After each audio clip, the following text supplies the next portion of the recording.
Olá, estamos no Museu do Protestantismo do Ceará e vamos a mais um recorte histórico do cenário do pentecostalismo aqui no estado do Ceará.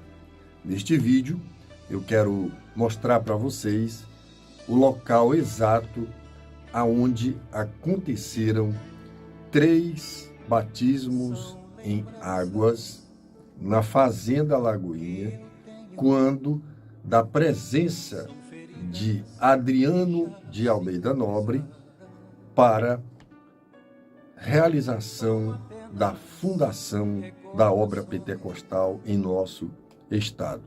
O local foi encontrado no ano de 2010 por mim e pelo pastor Zezinho, que é o atual pastor presidente da Assembleia de Deus em Itapajé. E por que nós temos essas datas destes batismos? Eu vou mostrar no vídeo a agenda do missionário Gunnar Wingren, uma agenda de 1914. Nesta agenda, ele deixou expresso a quantidade de batismo ou de batismos que houveram no Ceará. Com estas datas e com os números de batizados, nós temos então a estatística de como a igreja começou nos seus primeiros meses de fundação. Ali a gente tem a nossa primeira estatística sobre o crescimento da Assembleia de Deus aqui no estado do Ceará. Dá para a gente entender, quando a gente abre o livro de Atos dos Apóstolos e já toma conhecimento de que no sermão de Pedro, quase 3.000 vidas aceitam a Cristo, perfazendo ali um total de mais de 3.000, porque 120 eram os que estavam no templo quando o batismo chegou. Então, olha, não existe muita diferença entre a igreja do primeiro século com a igreja aqui no estado do Ceará, quando ela começou. Vocês vão corroborar comigo, né? Bem, estas informações, elas estão aqui neste livro, que é o livro Fragmentos da História do Evangelho no Ceará. E na página 102, quem tem o livro vai encontrar as informações encontradas na agenda, hein? Isso aqui não foi uma pesquisa de achismo, apenas da história verbal. Aqui é história documental. A gente vai apresentar para vocês. O primeiro batismo que ele realizou está aqui na página 102. Ele batizou 29 crentes, 29 irmãos, no dia 29 de julho de 1914, ou seja, 9 dias após a fundação, ele faz esse primeiro batismo. O segundo batismo foi acontecer no mês de agosto, no dia 4 de agosto, ou seja, de 29 de julho para 4 de agosto, se passaram 5 dias, e ele fez, após 5 dias, ele fez um segundo batismo. Nesse batismo, ele vai batizar 26 crentes, ok? E o terceiro batismo, ele vai realizar no dia 24 de setembro daquele ano, né, 1914, perfazendo ali um total de 26 irmãos. Então, somado tudo, 26, mais 26 do segundo, mais 29, vão-se mais ou menos 9, 6, 15, 21, em torno de 71 crentes. Então, a igreja aqui no Ceará, logo que ela foi fundada em 20 de julho de 1914, então ela foi uma igreja que já nasceu grande para a glória de Deus. Agora no vídeo vocês vão acompanhar o pastor José da Costa Melo, o Josué, hoje pastor Josué, né, que é vice do pastor Zezinho. Na época ele era vice, não sei se ainda continua. E um filho do pastor Zezinho. E nesse rochedo onde eles escavam, eles encontraram água naquele período de estiagem, né? E essas pedras aí, aonde vocês vão ver no vídeo, irmãos, essas pedras, elas ficaram vermelhas da glória de Deus, do fogo pentecostal. Foi muito fogo pentecostal que desceu nesse lugar, nesse período aí de aproximadamente 2 meses, que é o que refaz aí esse tempo.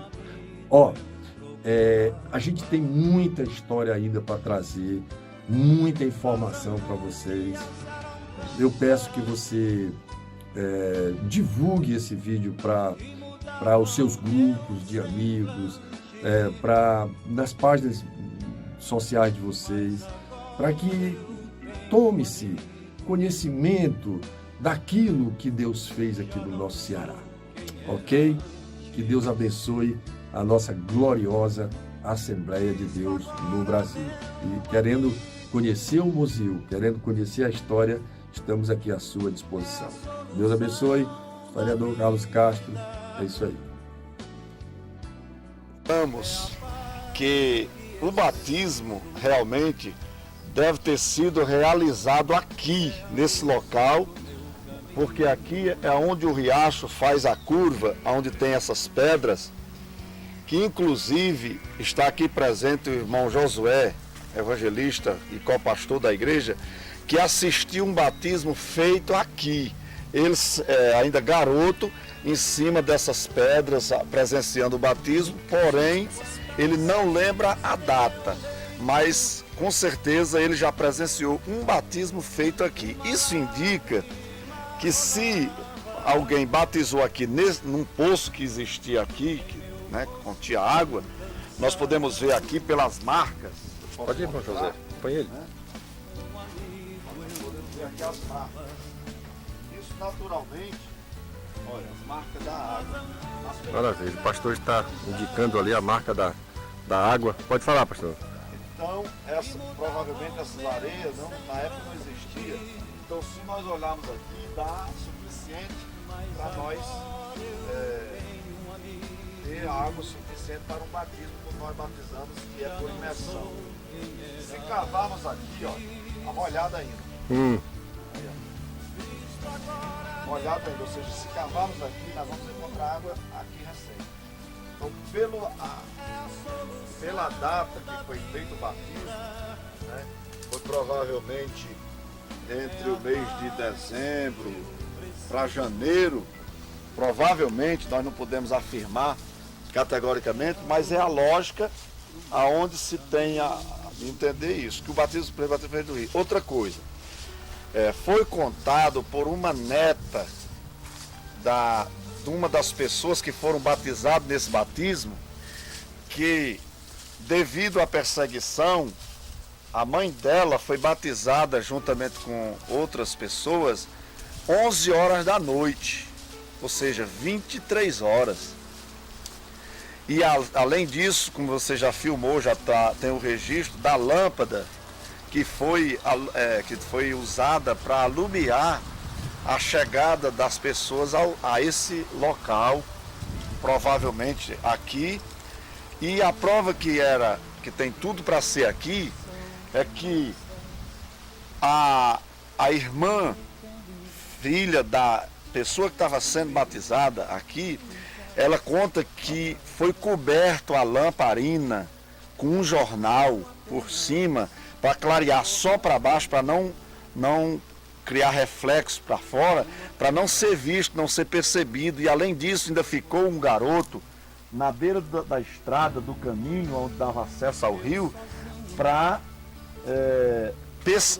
observar se vinha alguém, porque na verdade havia uma perseguição e como a igreja estava sendo perseguida, poderia vir alguns policiais a qualquer momento observar o que é que estava acontecendo. E para confirmar que esse batismo foi realizado aqui, está justamente a prova geográfica, porque só o local de rios, onde não tem condição de nunca ser aterrado, é nas proximidades das pedras, porque as pedras elas dão um impacto na água, ou seja, a água bate sobre a pedra e ela retorna, e automaticamente, por mais que venha sendo aterrado, mais a água vai, o impacto da água na pedra, ela vai gerando uma onda, e essa onda vai permitindo que essa areia vá passando e nunca aterre totalmente o local. Então, geograficamente, nós entendemos que realmente o local do batismo foi aqui, porque a pessoa que tem tem os registros, tem até a lâmpada do acontecimento que a mãe dela deixou, não lembra porque era muito criança, ela só lembra que a lâmpada foi coberta com jornal para não ser visto o reflexo e que tinha uma criança, né, na beira da estrada, que inclusive passa aqui ao lado, né? Para observar, né? Para observar se não tinha alguém, né, chegando para que pudesse impedir aquele acontecimento. Na verdade, o registro familiar dessas pessoas, eu quero dizer para vocês o seguinte: nós estivemos ontem na residência do irmão Irã Araújo Pinheiro, eu acho que não sei se é Araújo, mas é Irã Pinheiro Bastos, né? Irã Pinheiro Bastos, que ele é casado com a irmã Miriam. A Miriam, ela é filha do Raimundo de Sales Filho, que é mundoca, casado com a Francisca Alcinda Bastos.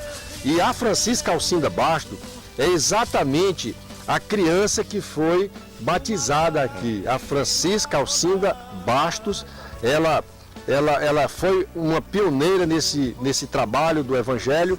Ela foi quem fez... Participou do batismo. Ela, na época, em 1914, eu acho que ela foi batizada, não sei se foi aqui, né? Foi. Mas ela foi aqui, não sei se foi no primeiro batismo. Foi no primeiro batismo. Primeiro batismo. Primeiro batismo da Assembleia de Deus. Isso. Me parece, segundo a história, que tinha 5 pessoas nesse batismo. Provavelmente as 5 irmãs. 5 irmãs. Que era a Francisca Alcinda, a Joana Aldina, era a Maria Augusta e a Teresa Nazaré e a Teresa Leles. Então essas eram filhas do Felisberto Teixeira Bastos, casado com Josefa de Sales Teixeira Bastos. Inclusive, no dia do batismo, o pai dela já havia falecido. O senhor Felisberto Teixeira Bastos faleceu em 1913 e o batismo foi em 1914. Então, os registros aqui comprovam fielmente do acontecimento nesse local. Inclusive, os irmãos já estão quase conseguindo tirar água ali daquela região ali para que a gente tome ciência de que esse local aqui, em 1914, você já pensou o barulhão de glória a Deus que ecoou? Tá certo que não pôde se fazer muito isso porque precisava de silêncio por causa da perseguição, né? Mas nos batismos aqui realizados após aquele período de perseguição, eu tenho certeza que o movimento de glória a Deus nesse lugar era bastante ecoado aqui. Muitas pessoas chegaram a ouvir a manifestação do poder de Deus nesse local. Aquele irmão que está ali tentando buscar água, ele estava garoto, foi realizado outro batismo depois, muitos anos depois, nesse mesmo local, ele sentado nessas pedras observando o batismo. É aquele ali que é o capastor. É o nosso capastor, João Josué. Então, pastor, esse local aqui, ele causa assim, uma emoção muito forte, porque a gente passa a relembrar a vida dos nossos dos nossos maravilhosos pastores missionários. Nós vamos já mostrar aqui um pouquinho da água, aqui da nascente aqui do rio. Como é mesmo o nome do rio, irmão José? São Joaquim. Rio São Joaquim, que na verdade é cenário do movimento pentecostal. Esse local aqui faz parte do cenário do movimento pentecostal e que dera o Senhor, Jesus, pastor, que no nosso centenário da Assembleia de Deus pudesse afluir para esse local uma grande multidão de servos do Senhor, para que pudesse fazer um clamor aqui. Se a gente pudesse viver esse momento, pastor, o que você poderia assim, imaginar do que poderia se fazer aqui nesse local, pastor? Eu acredito que seria uma renovação, uma injeção de ânimo, um novo impacto na evangelização, não só no estado do Ceará, mas no Brasil inteiro, de todas as pessoas que participarem deste evento. Inclusive, nós já estamos, desde já, convidando a todos que estão assistindo essa reportagem a se fazerem presente no centenário da nossa igreja aqui em Itapajé, que se dará em 2014. Tá certo? Então, tá aí a prova. Então, porque nós achamos que o batismo foi de dezembro para janeiro, né, ou fevereiro, pelo fato de que nesse período, tá aí, olha, para encontrar um pouco de água, nós estamos no mês de setembro, né, e para encontrar um pouco de água a gente tem que cavar no pé de uma pedra, então não tinha como, mesmo